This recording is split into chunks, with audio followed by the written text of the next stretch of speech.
Pessoal, tudo bem? Voltamos. Todo mundo aqui.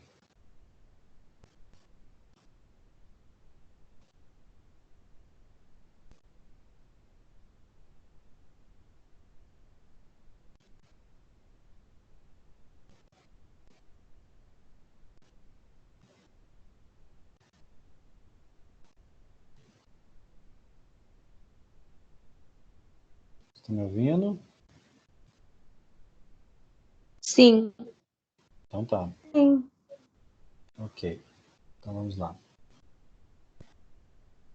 A gente está analisando a representação das pessoas jurídicas. E essas pessoas jurídicas, elas têm integrantes, sócios ou associados.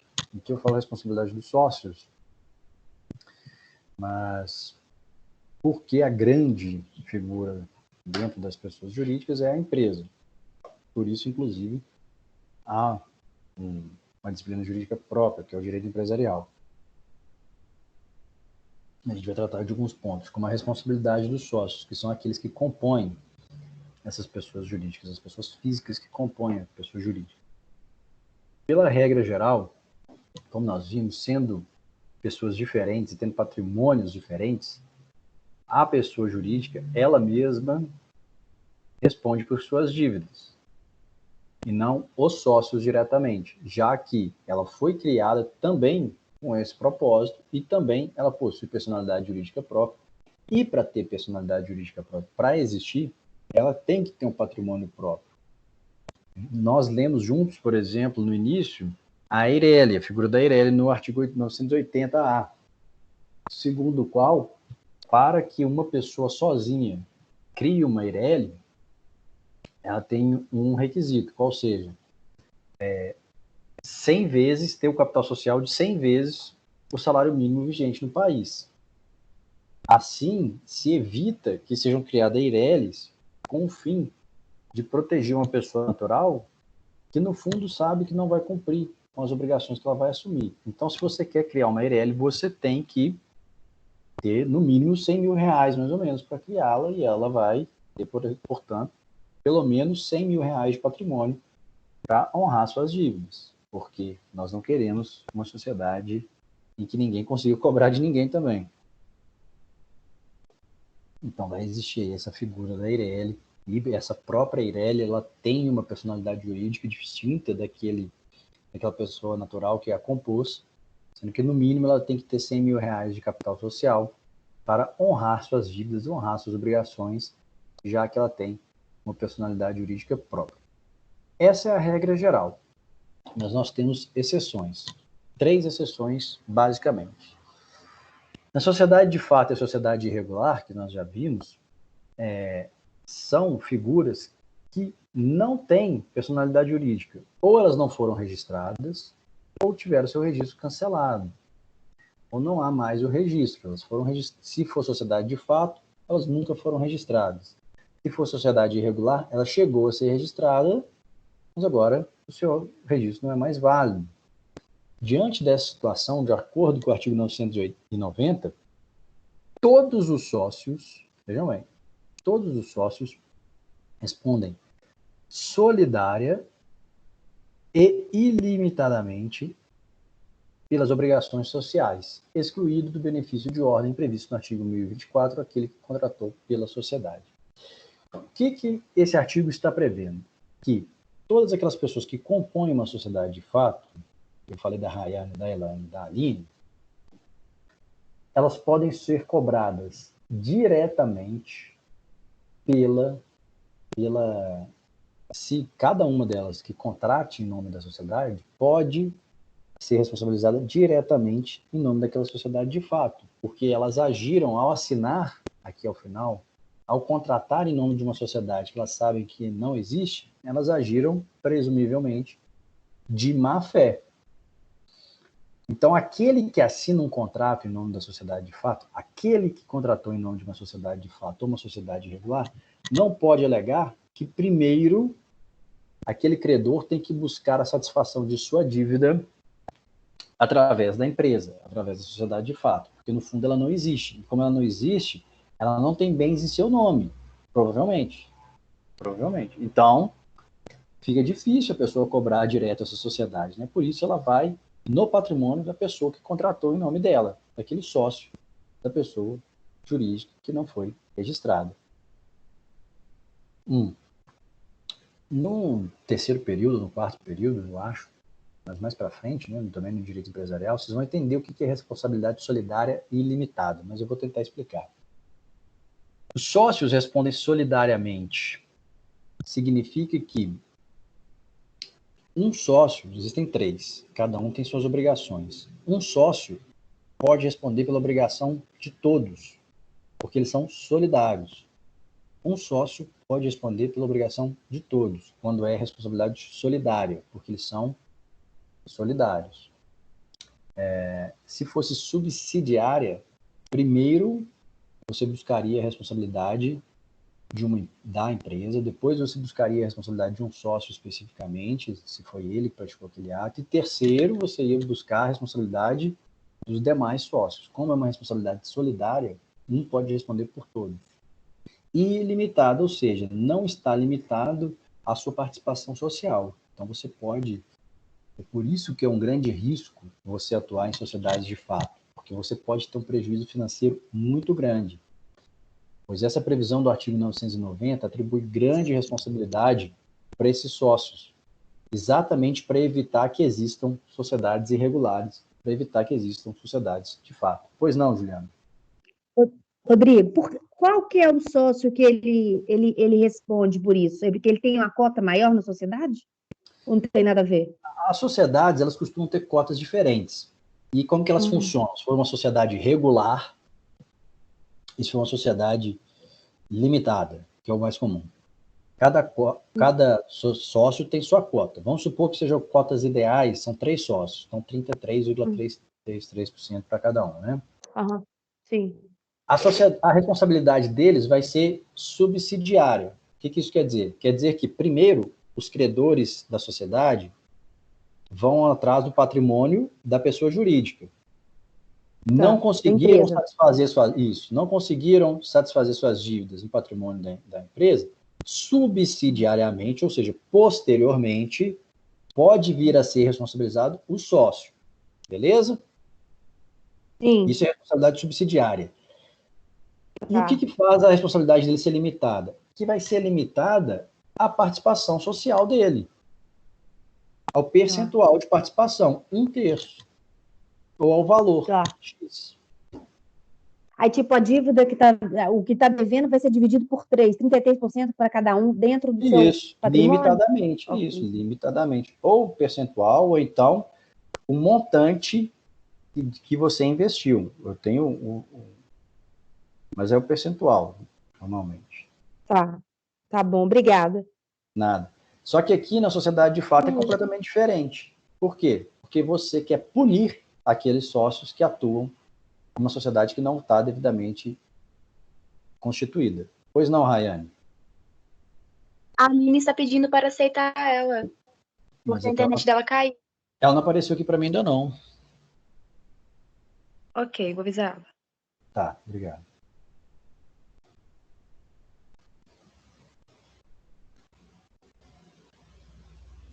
Continuando. Vamos passar aqui. O artigo 990 cita um benefício de ordem lá no 1024. O que é o benefício de ordem no 1024? Vamos ver.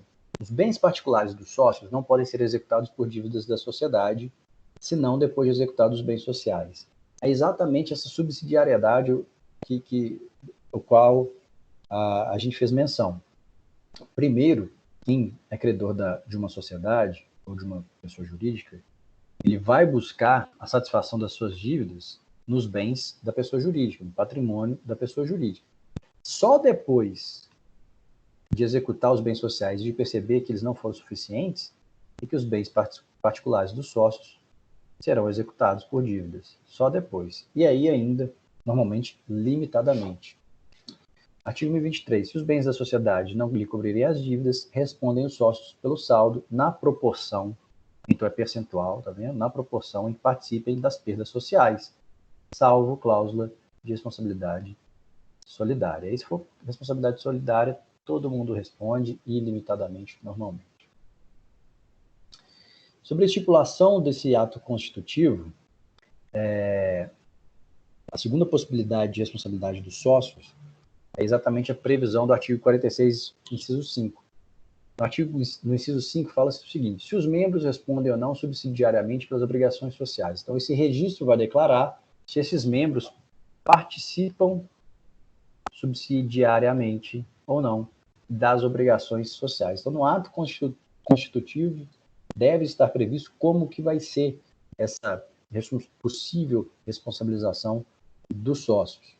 Então, no próprio ato constitutivo, pode estar prevista essa responsabilidade solidária ou subsidiária dos sócios daquela pessoa jurídica, e vocês vão ver isso melhor em direito empresarial. Só para saber que existe essa possibilidade. A gente está aqui só para saber que existe essa possibilidade. E, por último, é a previsão legal. As situações em que a própria lei, a própria legislação pátria, permite a responsabilização dos sócios, seja solidária, seja subsidiariamente. Um exemplo está no artigo 1052, que fala sobre sociedade limitada. Na sociedade limitada, a responsabilidade de cada sócio é restrita ao valor de suas cotas. Está vendo, Juliana? Aqui falando de valor, linha de proporção. Mas todos respondem solidariamente pela integralização do capital social. Não entendi. Não se preocupe, não precisa entender isso agora, não. Passo a passo. Você tem que entender essa primeira parte. A responsabilidade de cada sócio é restrita ao valor de suas cotas na sociedade limitada. Isso é ser, ter uma responsabilidade limitada. Sobre a responsabilidade solidária, então um dos exemplos foi esse do artigo 1052, mas temos outros exemplos em outros códigos, em outras normas jurídicas. Vide o artigo 134, inciso 7 do Código Tributário Nacional, o CTN. De acordo com esse artigo, nos casos de impossibilidade de exigência do cumprimento da obrigação principal pelo contribuinte, responde solidariamente com este.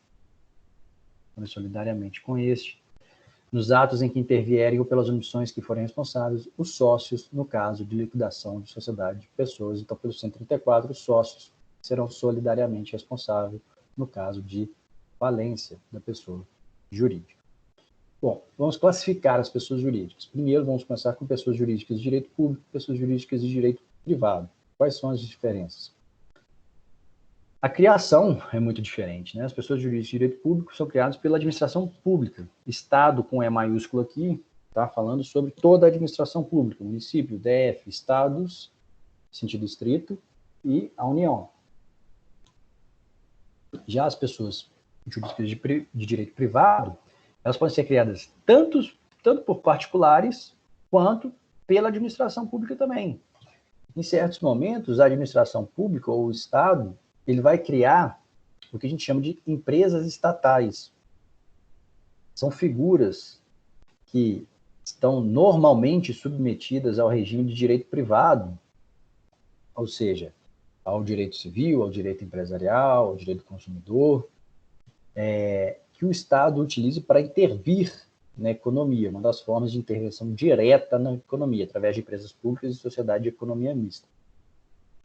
Na empresa pública, o capital é todo público. Na sociedade de economia mista, como o próprio nome indica, economia mista, tem capital público e capital privado, só que a maior parte do capital votante é capital público. Um exemplo de empresa pública seriam os Correios, e já de sociedade de economia mista seria o Banco do Brasil. São os exemplos clássicos, e também dentro de empresa pública, a Caixa Econômica Federal.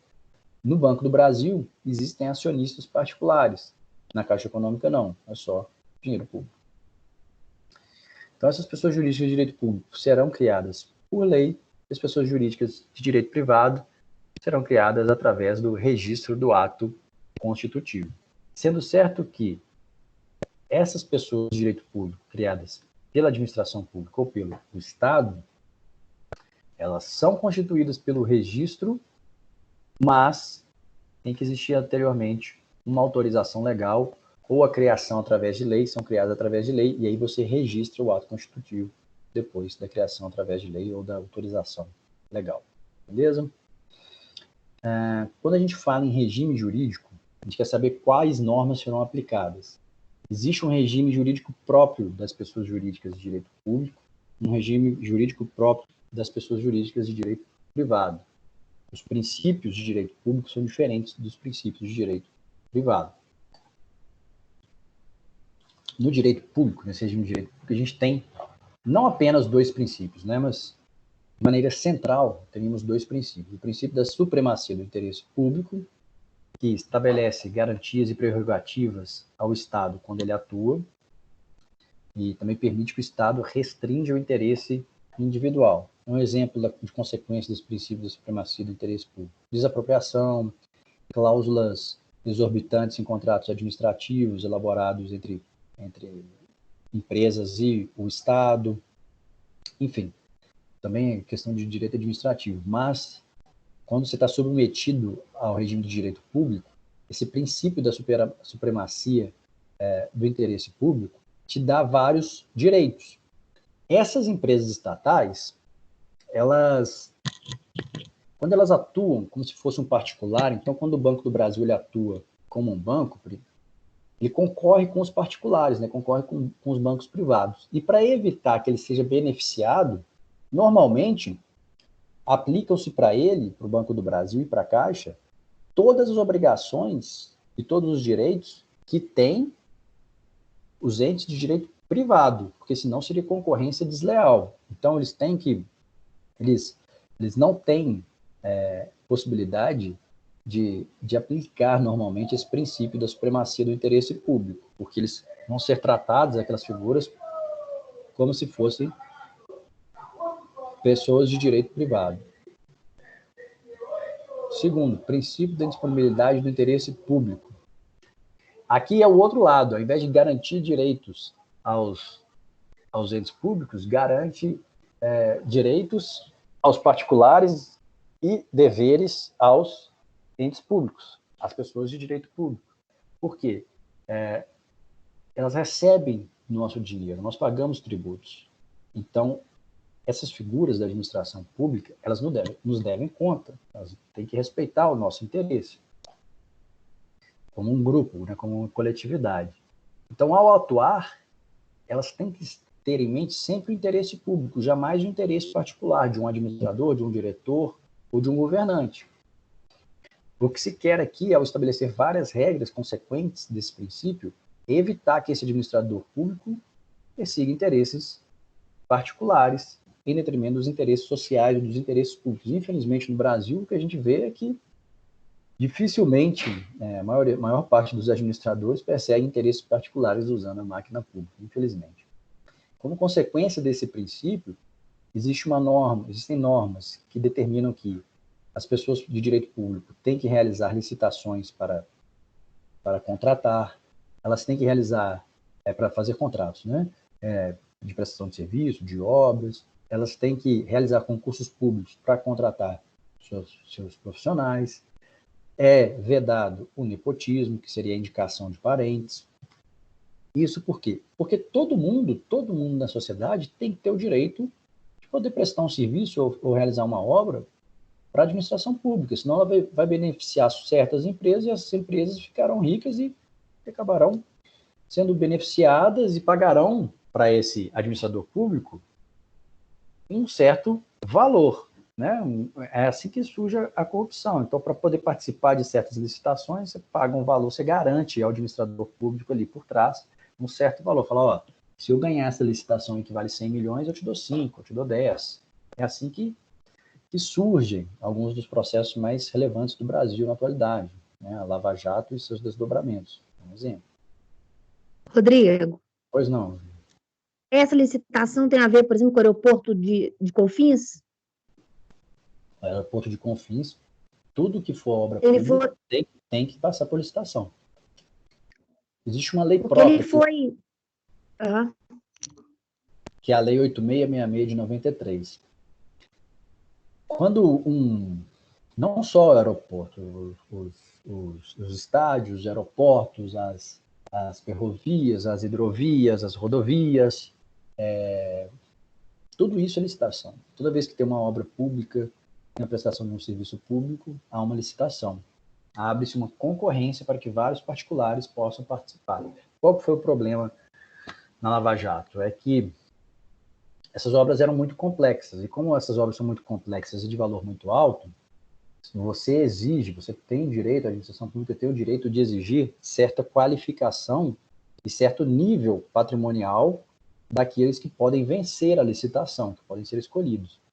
E aí tinha, no Brasil, só existiam 8 pessoas jurídicas que alcançariam aquela qualificação, que são as pessoas jurídicas investigadas na Lava Jato, condenadas na Lava Jato, principalmente, né?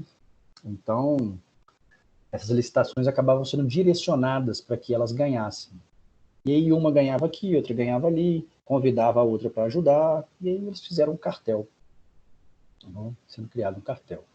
Os concursos públicos é o mesmo sentido. Todos os particulares, eles podem tentar ser profissionais, ser servidores públicos, ser funcionários públicos. Todos nós podemos.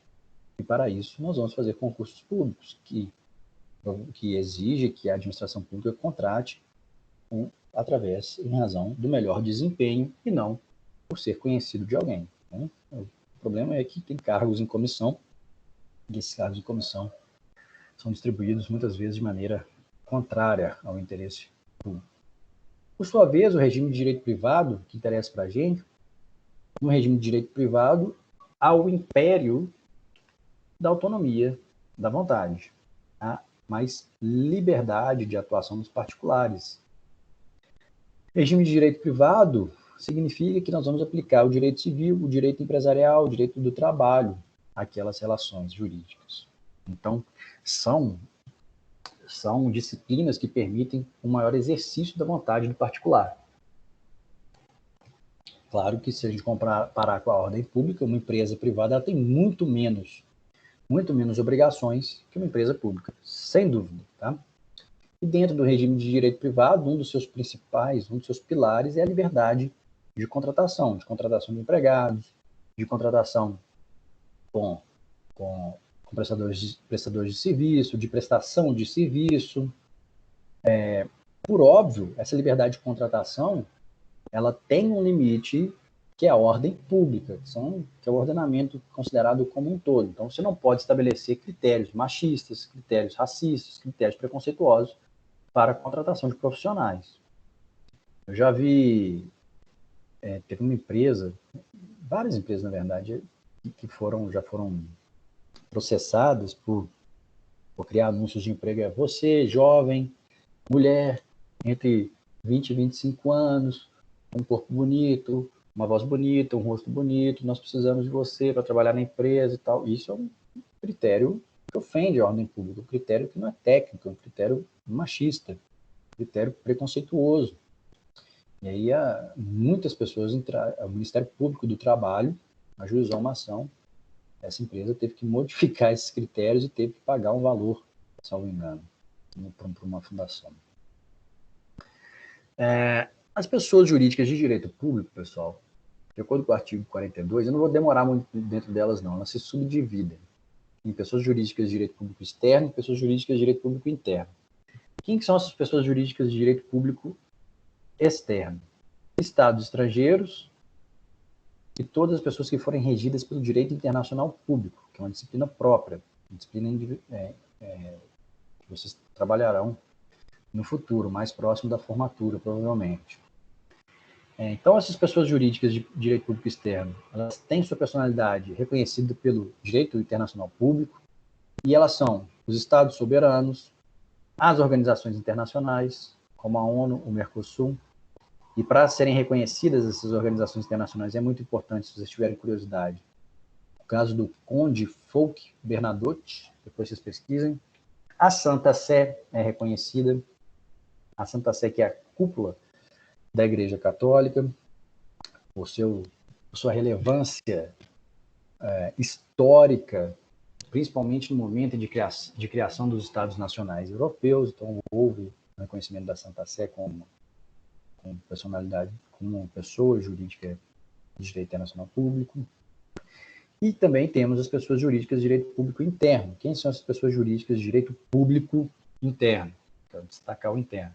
A União, que representa o Brasil como um todo, os estados, o Distrito Federal e os territórios. Hoje, salvo engano, a gente não tem mais territórios.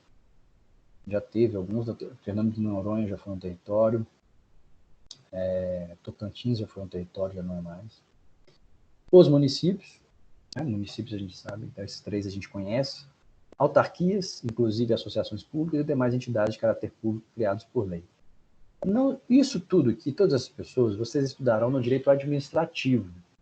Então, a gente não vai se preocupar muito com elas. Tá? Nosso interesse é passar pelas pessoas de direito que estão vinculadas ao regime de direito privado, as pessoas jurídicas de direito privado. Mas, só para a gente esclarecer, quem são essas autarquias? São pessoas jurídicas criadas para exercer funções típicas de Estado. Então, a UFMG é uma autarquia, o INSS é uma autarquia, a Universidade Federal de Viçosa é uma fundação pública, foi criada com fundação, mas tem natureza de autarquia. Normalmente as universidades são autarquias, as agências reguladoras são autarquias. Órgão é autarquia? Não. Por quê? Porque essas autarquias são pessoas jurídicas diferentes do Estado, diferente da administração pública. O órgão, ele é o representante da União, ele faz parte do corpo da União. A União, às vezes, ela quer exercer a sua competência, a sua atribuição de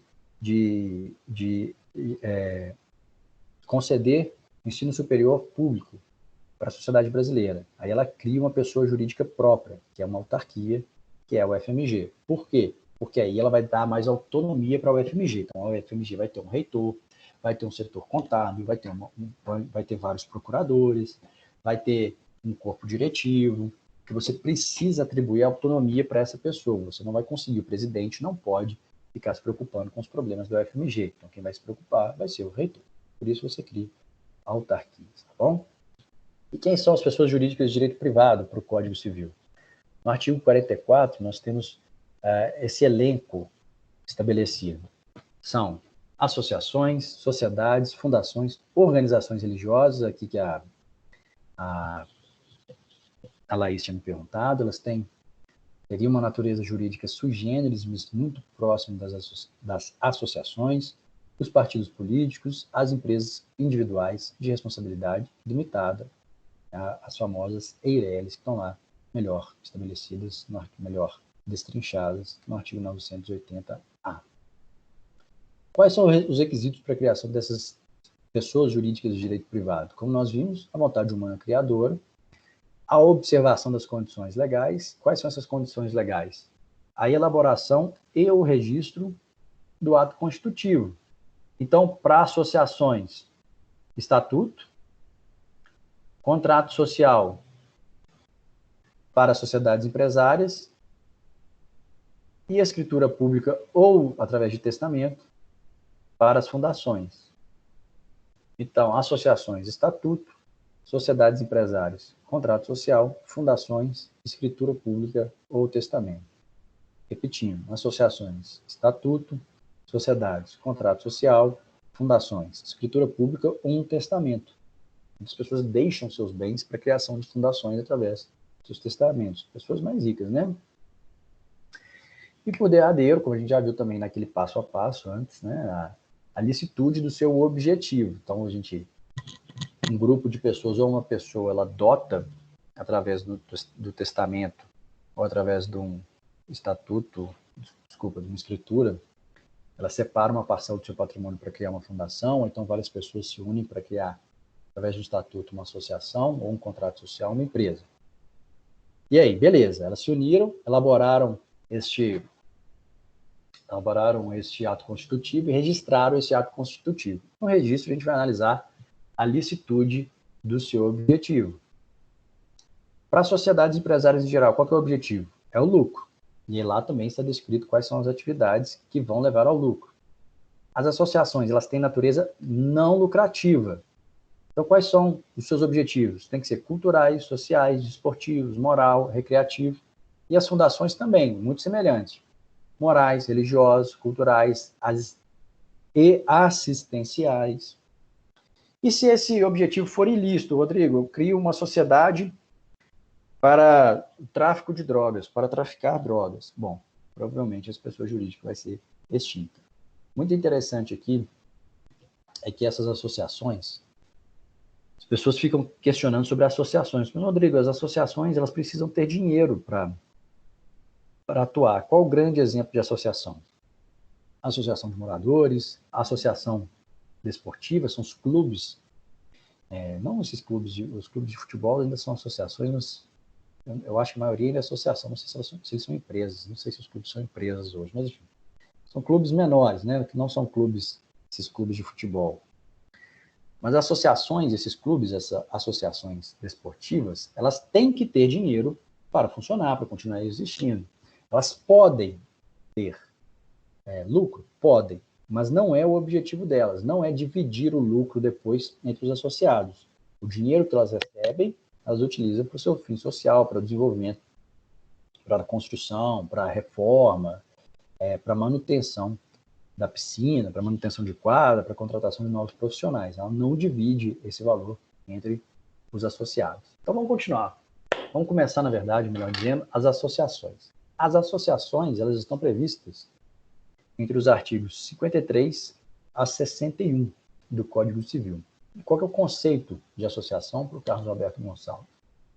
As associações são pessoas jurídicas de direito privado, constituídas de pessoas que reúnem seus esforços para a realização de fins não econômicos. Então, isso aqui é muito importante. Os fins não podem ser econômicos e é uma reunião de pessoas que querem fins não econômicos. Então, era muito comum nessas cidades do interior, aqui em Minas, quando fosse iniciar, grandes empresas iam começar um trabalho de mineração ali naquela cidade, que era uma cidade muito pequena, a cidade vai crescer, vai contratar profissionais, esses profissionais vão trazer suas famílias, essas famílias precisam de um lazer, precisam de uma distração.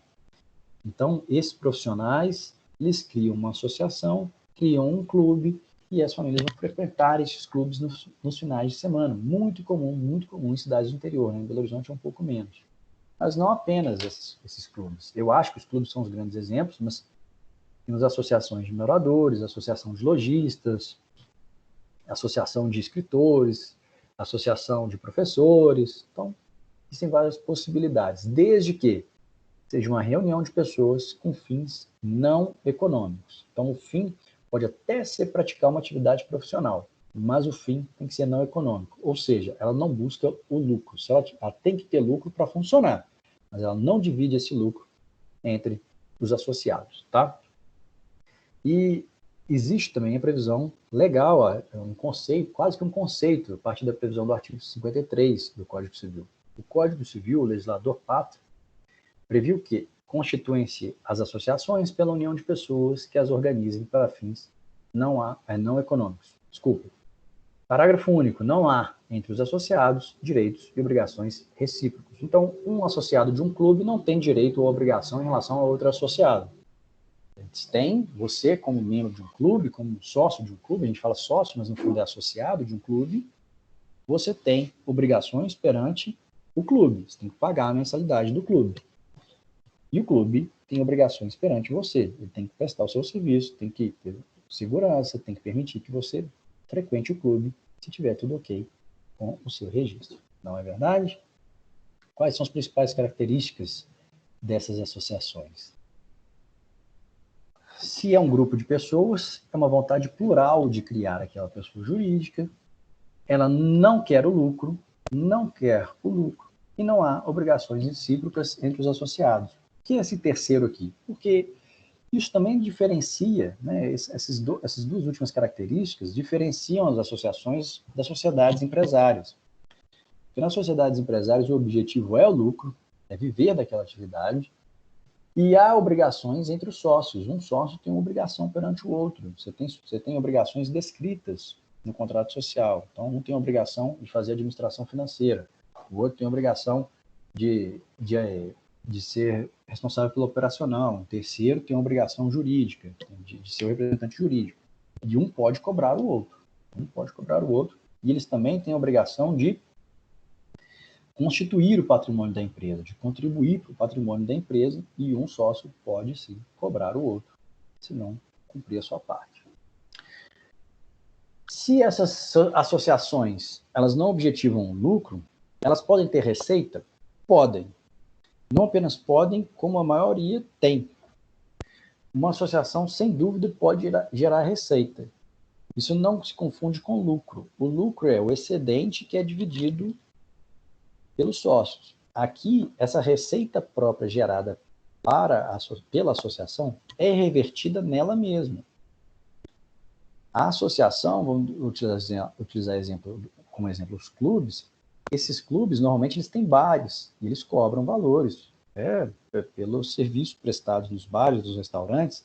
Eles organizam festas, eles alugam espaços, eles recebem mensalidade dos seus associados, e todo esse dinheiro que eles recebem, que a associação recebe, tem que ser revertida na própria estrutura do clube.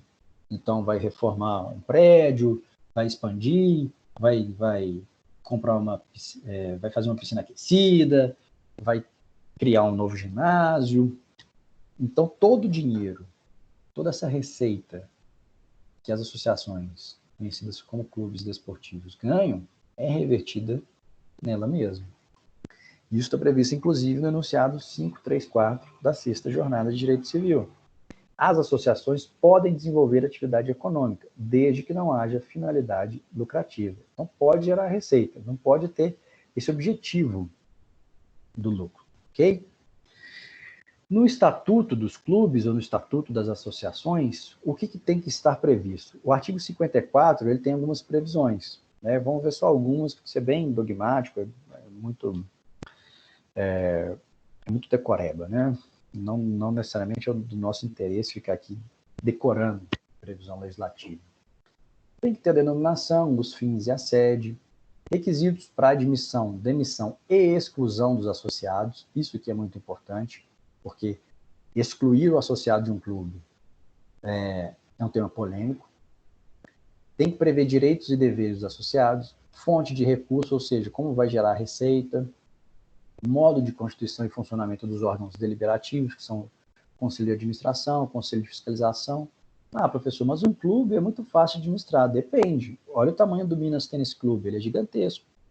Nas Olimpíadas, o Minas Tênis Clube recebeu, por exemplo, a delegação do Reino Unido, recebeu uma visita do Príncipe Harry aqui. Então, é um clube que tem muito dinheiro envolvido. É um clube que já formou muitos medalhistas olímpicos, inclusive, campeões mundiais, campeões brasileiros de várias modalidades. Então, tem um interesse público em cima daquele clube, sobre aquele clube, e há valores, e movimenta valores muito grandes o Minas Tênis Clube. Só pensar que ele pega um quarteirão inteiro em Lourdes, você já imagina o valor do patrimônio do Minas Tênis Clube. E por isso ele tem um conselho de administração, um conselho de fiscalização, um conselho jurídico, um conselho deliberativo. Né? Inciso 6. As condições para alteração das disposições estatutárias e para dissolução da associação. Isso é muito importante. Isso aqui é muito importante. A forma de alterar o estatuto, como que vai alterar, como que vai ser deliberada essa alteração, precisa de maioria qualificada, maioria simples, e a forma de gestão administrativa e aprovação das respectivas contas. Então, é um trabalho complexo, né? Administrar uma associação. Qual é a regra geral? Existe liberdade para a criação das associações. Exceção é não ofender a lei, não ofender a ordem pública. Então, no estatuto, não pode estar previsto limitações que ofendam a ordem pública. Eu utilizei aqui, como exemplo, um clube de São Paulo, que vetou a integração como associado é um clube muito tradicional, um clube que a cota é caríssima, se não me engano, para comprar a cota é mais de R$200 mil. É muito tradicional na cidade de São Paulo, e uma pessoa queria fazer parte daquele clube, ele tinha dinheiro suficiente para pagar.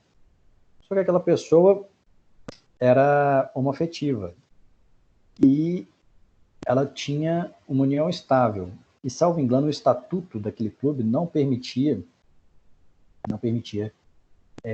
que fossem cotistas ou que fossem associados pessoas que não eram casadas. E aí utilizaram essa argumentação, a união estável não é casamento, então a gente não vai aceitar a sua participação na associação, a sua participação no clube. Você não vai poder ser um sócio do clube. Essa pessoa ajuizou a ação e conseguiu, sim, o direito de fazer parte do clube, conseguiu também uma indenização. Porque, no fundo, existia preconceito, né? E na legislação já havia a equiparação entre união estável e casamento. Então, foi uma questão mais preconceituosa e o clube acabou sendo condenado em juízo. Vocês que tiverem curiosidade podem pesquisar melhor, mais aprofundadamente. Eu também não tenho muito tempo para ficar trabalhando os exemplos, infelizmente, né? Já que a gente perdeu essa semana passada. Aquelas previsões do artigo 54 são os requisitos mínimos de um estatuto das associações. Então, nas associações, os associados eles podem deliberar e criar um estatuto muito mais complexo que aquele, do que está previsto no artigo 54, desde que não ofenda a lei, desde que não ofenda a ordem pública. Por quê? Porque aqui prevalece o regime de direito privado, e no regime de direito privado há uma grande autonomia da vontade, uma grande autonomia privada. Um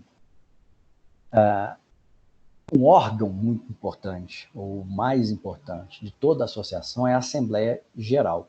É o órgão máximo de toda e qualquer associação e é composta por todos os associados. Essa Assembleia Geral, ela tem uma competência privativa, ou seja, só na Assembleia Geral podem ser deliberados alguns temas. Opa, estou conseguindo destacar aqui, não. Quais temas serão tratados dentro da Assembleia Geral? Uma possível alteração do estatuto, e quando você muda o estatuto, você muda todo o funcionamento de uma associação, e a destituição de administradores. Então, esses dois temas só dentro da Assembleia Geral, que é o órgão máximo. E para deliberar sobre esses temas, tem que existir uma convocação especial. Essa Assembleia Geral, para alterar o estatuto ou destituir seus administradores, vai enviar uma cartinha para todos os associados, especificando que na data tal, horário tal, na sede, irá ocorrer a Assembleia Geral de Associados para tratar do tema destituição de administradores ou alteração do estatuto, e todos serão convocados. Então tem que convocar todos os associados e tem que estar previsto especificamente que aquela Assembleia Geral vai tratar sobre esses dois temas. Por quê? Porque são os dois temas, talvez sejam os dois temas mais importantes dentro das associações. Quais sejam? Destituição dos administradores, que é mais ou menos uma demissão dos administradores, e modificação do seu ato constitutivo. O quórum para a decisão da Assembleia Geral vai ser definido no próprio estatuto. E muitas vezes é convocada uma Assembleia Geral para mudar o estatuto, para mudar o quórum de decisão do estatuto. E no estatuto pode estar previsto que vai ser maioria absoluta, ou seja, 50% dos associados mais um, maioria simples, que seria 50% dos presentes da Assembleia Geral mais um, ou pode ser um quórum qualificado, 2/3 dos membros associados tem que votar a favor para destituir administradores ou para alterar o estatuto. Pode ser. Você tem liberdade, os associados têm liberdade para estabelecer esse quórum de decisão. Quanto ao direito a voto, os associados devem ter direito de voto, devem ter igual direito de voto, e no mínimo, para não ofender a ordem pública, para não ofender a ideia de democracia no país, as decisões serão tomadas por maioria. Então, no mínimo, maioria simples. Mas você pode qualificar também. Pode ser que o estatuto do clube preveja que 2/3 dos membros associados terão que estar presentes para a modificação do estatuto, que 2/3 dos membros associados deverão estar presentes para a destituição de administradores. Não tem problema, desde que não se reduza de maioria simples, tá bom? O professor Tartucci, ele tem uma previsão ele trata muito bem das associações e fica a indicação de leitura do material do Tartucci. Ele, ao analisar o artigo 55, ele entende que é possível, dentro de associações muito grandes, dentro de clubes muito grandes, a criação de categorias de associados sem direito de voto. Mas sem direito de voto em assembleias específicas, não naquela Assembleia Geral. Nos casos, nos temas da Assembleia Geral, quais sejam destituição de administradores e alteração de estatuto, todo mundo tem que votar, porque isso representa a ideia de democracia na sociedade, e se a gente exige que exista democracia na administração pública, tem que existir a democracia também, de alguma forma, dentro das relações privadas.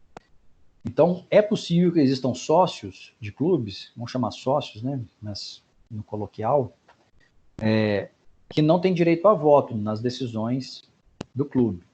Mas, nessas duas hipóteses, ou seja, alteração de estatuto e destituição de administradores, todos têm que votar. Todos. Tem que ter direito de votar. Você não precisa participar, mas tem que ter o direito de votar. Ficou claro isso, pessoal?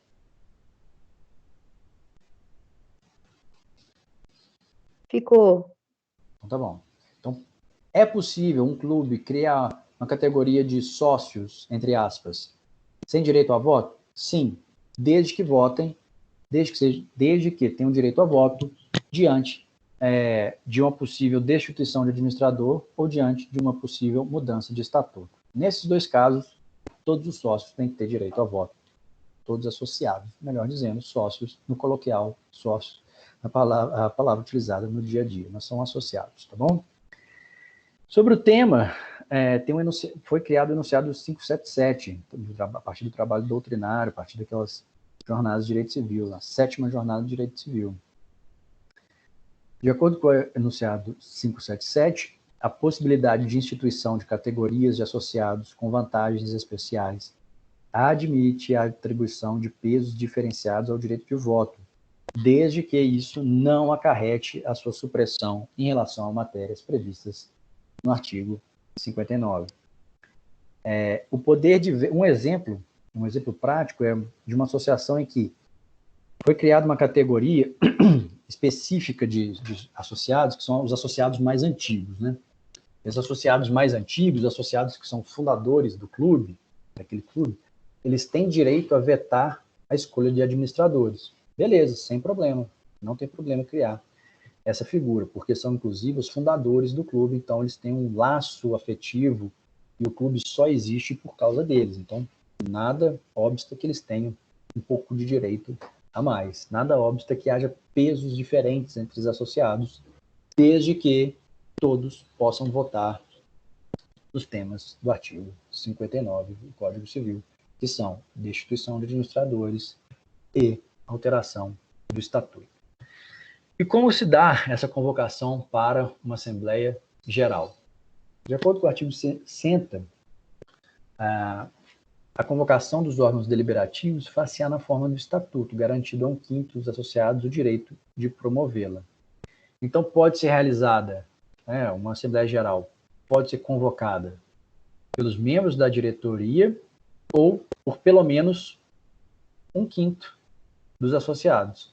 Basta 1/5 dos associados fazer questão de que haja uma Assembleia Geral para tratar de um assunto de interesse da associação, que haverá a convocação da Assembleia Geral. Então, os diretores e os membros da diretoria podem convocar, vamos supor, uma Assembleia de Moradores, um condomínio.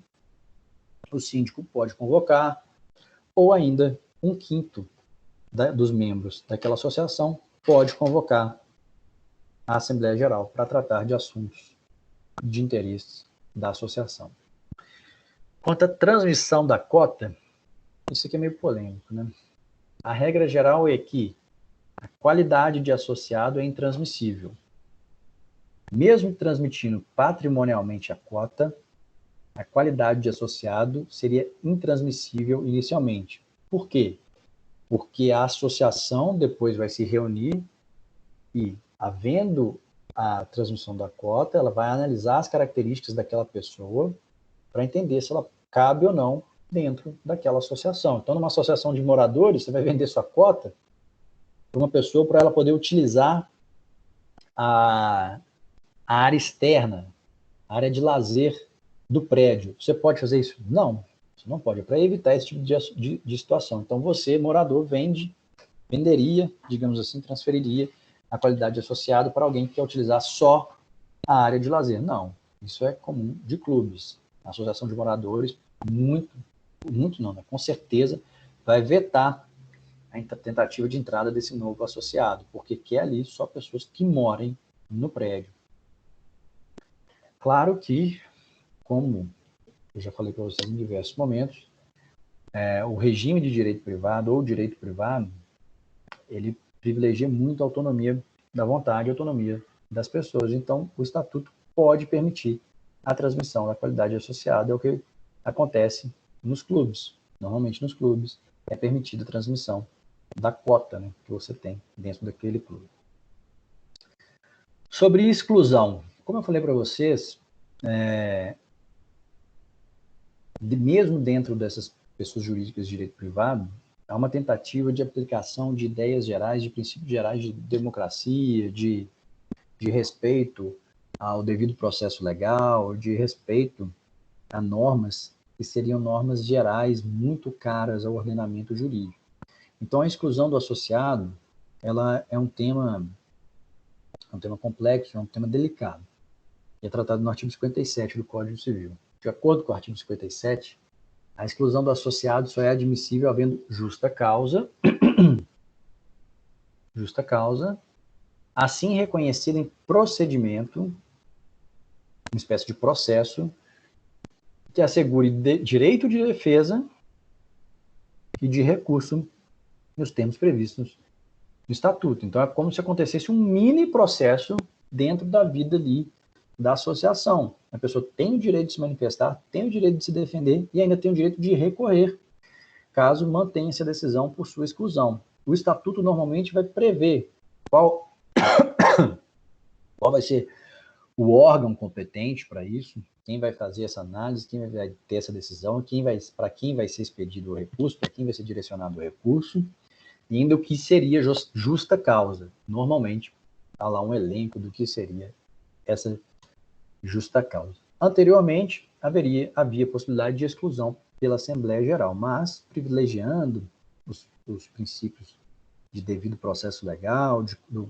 de respeito ao contraditório, de respeito ao duplo grau de jurisdição, que a gente exige no direito público, houve aqui uma mudança do artigo 57 no Código Civil de 2002, e agora também há o respeito a esses princípios dentro da vida em sociedade. Anteriormente, o parágrafo único do artigo 57 previa o cabimento do recurso à Assembleia Geral. E aí existia a necessidade de uma convocação específica da Assembleia Geral para deliberar sobre aquele recurso, mas com o intuito de diminuir a burocracia, pode ser diferente. Pode ser, se a associação quiser, pode manter essa ideia de recurso aqui para a Assembleia Geral. É possível exclusão sumária? O STF, tratando do assunto, já decidiu que não deve ocorrer exclusão sumária de um associado. E se houver a exclusão sumária de um associado, esse associado pode exercer seu direito de defesa no Poder Judiciário, pode buscar o Poder Judiciário para debater sobre sua exclusão. Por quê? É o que nós chamamos de aplicação da eficácia horizontal dos direitos fundamentais. Os direitos fundamentais são aplicados, são direitos garantidos aos indivíduos em relação ao Estado.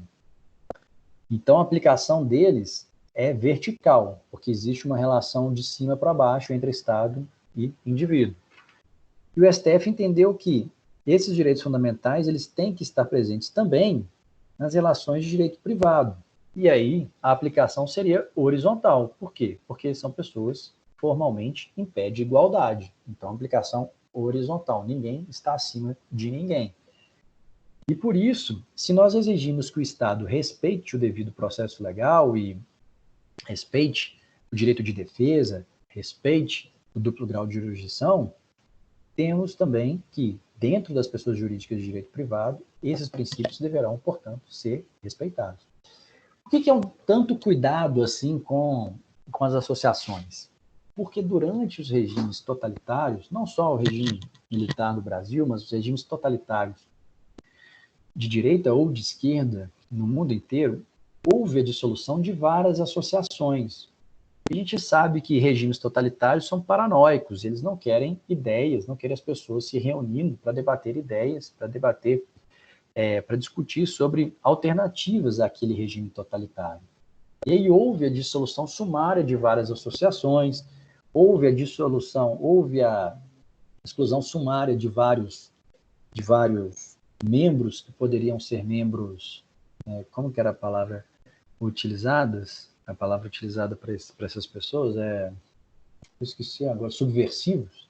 Então, existia esse medo dos subversivos, então essas associações excluíam essas pessoas questionadoras, porque para a associação não sumir, o governo exigia, para não extinguir a sua associação, você tem que excluir sumariamente aquele cara ali. Por quê? Não, porque ele é contrário ao regime, a gente não quer que ninguém contrário ao regime influencie as pessoas. Por isso há uma grande preocupação com a garantia de ampla defesa e de duplo grau de jurisdição no âmbito das associações. E a liberdade de associação é uma garantia fundamental, é uma garantia prevista no artigo 5º, incisos 17 e 20 da Constituição Federal.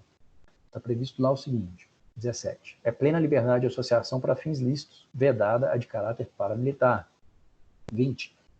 Ninguém poderá ser compelido a associar-se ou a permanecer associado, para evitar que, isso aqui se aplica muito também aos partidos políticos, para evitar que as pessoas fossem obrigadas a fazer parte de partidos políticos que depois alegariam que tem uma maior legitimidade, porque tem um número maior de membros. Então, esse direito à plena liberdade de associação é muito caro ao Brasil, é muito importante para o Brasil, e está intimamente ligado a preceitos constitucionais fundamentais, quais sejam a dignidade da pessoa humana, a livre expressão, a livre iniciativa, a liberdade de expressão.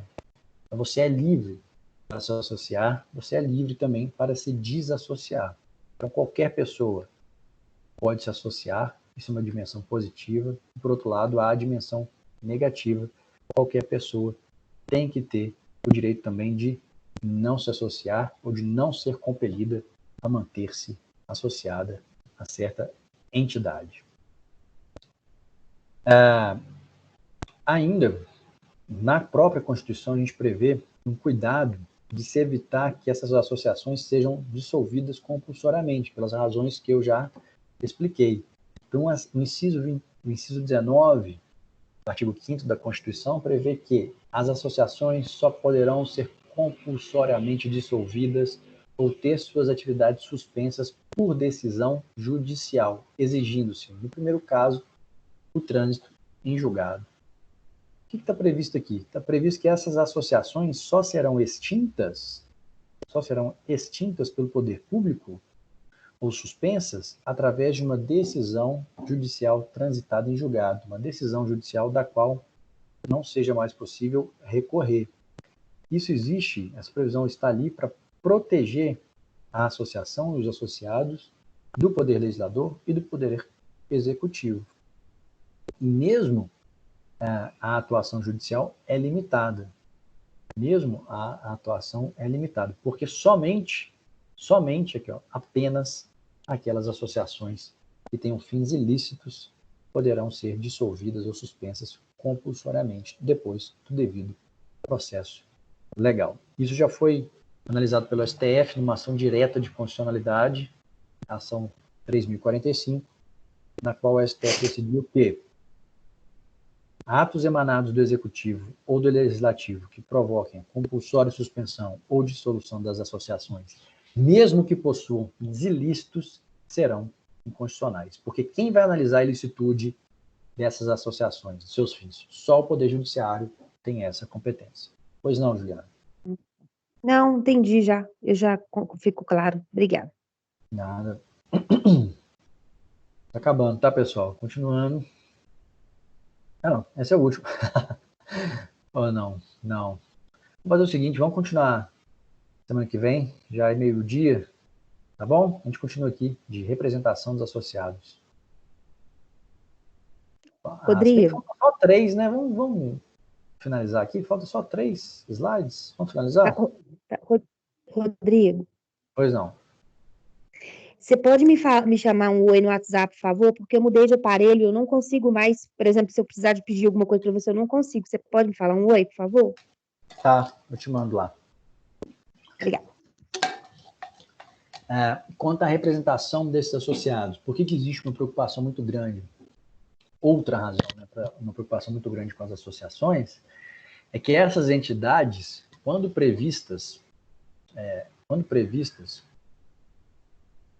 existente permissão dos associados, também previsto nos seus estatutos, elas têm legitimidade para representar os seus filiados judicial e extrajudicialmente. Um exemplo muito bom é o daqueles institutos dos poupadores do Banco do Brasil que ajuizam ações coletivas contra o banco para receber os expurgos inflacionários, para receber as diferenças do plano Collor, do plano Verão, do plano Bresser. Tudo aquilo dali são associações que foram criadas por aqueles poupadores, que eram correntistas do Banco do Brasil na época, tinham poupança no Banco do Brasil na época, e elas contratam profissionais e esses profissionais ficam responsáveis e esses associados aceitam que a associação represente, chama instituto, mas é uma associação, no fundo, e aceita que essa associação os represente em juízo. Então, a associação vai lá, representa essas pessoas em juízo, e a partir das decisões judiciais, os processos em que consta a associação, todos os associados se beneficiam. Não necessariamente, não só todos os associados, muitas vezes todos os poupadores, todos os correntistas. Então, qual que é a regra geral? De acordo com o que está aqui no artigo 21, tem que existir um ato individual do associado, ou tem que ser deliberado em uma assembleia da entidade, daquela associação, que permita, determinando-se que a associação tem direito de representar os seus associados em juízo, na justiça, para buscar os seus direitos, neste caso específico, em relação ao Banco do Brasil. Então, não é suficiente a mera autorização genérica, a mera previsão lá do estatuto. Essa previsão tem que ter, provavelmente, terá essa previsão no estatuto e depois deverá ter uma deliberação na Assembleia Geral ou ainda os associados, cada um individualmente, tem que assinar um ato segundo o qual permite que a associação o represente em juízo. Inclusive, sobre esse tema, há uma súmula do STF, a súmula 629, segundo a qual a impetração de mandado de segurança coletivo por entidade de classe em favor dos associados independe de autorização deles. É uma das exceções a essa previsão. Então, no mandado de segurança coletivo, não precisa saber isso, tá, gente? Eu já sei que eu já estou me aprofundando muito. Mas, quando se tratar de um mandado de segurança coletivo e for ajuizado por entidade de classe, não depende de autorização dos seus associados. E essas entidades de classe, elas têm, na verdade, uma natureza diferente. É o caso dos conselhos profissionais, conselho de medicina, conselho de odontologia. Então, não se confundem com as associações de direito privado. Eles têm uma natureza mais específica, né? Para alguns eles têm a natureza de direito público. Inclusive, tem que fazer concurso para contratação de seus profissionais. Por isso que não precisaria desse ato individual. Sendo dissolvida a associação, para onde vão seus bens? Aí é previsão legal, né? Está no artigo 61. Dissolvida a associação, remanescente do seu patrimônio, depois de deduzido, se for o caso, as cotas ou frações previstas, será destinado à entidade de fins não econômicos designado no estatuto, ou omisso este por deliberação dos associados à instituição municipal, estadual, federal de fins idênticos ou semelhantes. Então, foi encerrada aquela associação. Para onde vai o patrimônio? Pode ser destinado para uma instituição semelhante. Parágrafo 1º. Por cláusula do estatuto ou no silêncio do estatuto, por deliberação dos associados, podem estes, antes da destinação do remanescente referido nesse artigo, receber em restituição o atualizado do respectivo valor as contribuições que tiverem prestado ao patrimônio da associação. Então, os próprios associados podem receber parcela do patrimônio daquela associação dissolvida, se tiver previsto no estatuto ou se eles deliberarem, como eles contribuíram, eles podem receber de volta a parcela do patrimônio, ou, de acordo com o parágrafo 2º, não existindo no município, no estado, no DF, no território, que a associação tiver sede, instituição nas condições indicadas neste artigo, o que remanescer do seu patrimônio se devolverá à fazenda do estado, do DF ou da União. Então, se não tem nada semelhante ali que atue naquele território, o que remanescer, né, de patrimônio pode ir para a administração pública. O Nelson Neri Júnior, que é também um jurisconsulto muito importante, na sua obra Código Civil Comentado, ele prevê que, extinta aquela associação, vai ter uma ordem para destinação para o patrimônio, que não é o que toda a doutrina entende, mas essa é a interpretação que ele retira dessas previsões do artigo 61. Primeiro, o patrimônio vai para possíveis credores. Beleza. Superado, sobrou patrimônio, vai para associados com participação no patrimônio. É o parágrafo único do artigo 56. Prevê o seguinte: se o associado for titular de cota ou fração ideal do patrimônio da associação, a transferência daquela não importará de per si na atribuição da qualidade de associado, adquirente ou herdeiro, enfim. O que importa aqui é ver que existe alguém que pode ter uma classe especial de associado, que tem direito ao patrimônio. E ele pode receber patrimônio remanescente quando for extinta a associação. 3. Restituição aos associados das contribuições realizadas, a gente acabou de ler o parágrafo 1º. Depois, pode ir ainda para outra associação de fins idênticos ou semelhantes, é o caput do artigo 61. E, por último, pode ir para o poder público. Então, vai diminuindo o patrimônio. Beleza, vamos extinguir a associação. Vamos pagar os credores. Pagou? Pagou. Então, vamos agora para os associados com participação no patrimônio. E aí? E aí que nós já atribuímos um valor para cada um e ainda sobrou patrimônio. Então, vamos restituir os associados. Restituímos. Então, e sobrou patrimônio. Vamos enviar o patrimônio restante para outra associação com fim semelhante. Ah, não tem, então vai para o poder público. Então, sobrou um pouco ainda. Então, vai para o poder público. Seria uma escada, né, de atribuição, de destinação desse patrimônio. Isso não é consenso na doutrina, mas é um trabalho interessante. Bom, sei que foi muito conteúdo, mas como a gente tem quase 3 horas de aula, tem que ser muito conteúdo mesmo, né? Então tá. É isso, pessoal. Agradeço pela participação de vocês e até semana que vem. Juliana, eu vou te enviar agora o material. Tá bom? Obrigada, professor. Tá Nada. bom, boa tarde, até mais, viu? Boa tarde, gente. Tchau. Até mais. Obrigada, tchau. Bem-vindo, professor. Obrigado, moço. Desejo que você melhore rápido. Obrigado, estou quase 100%.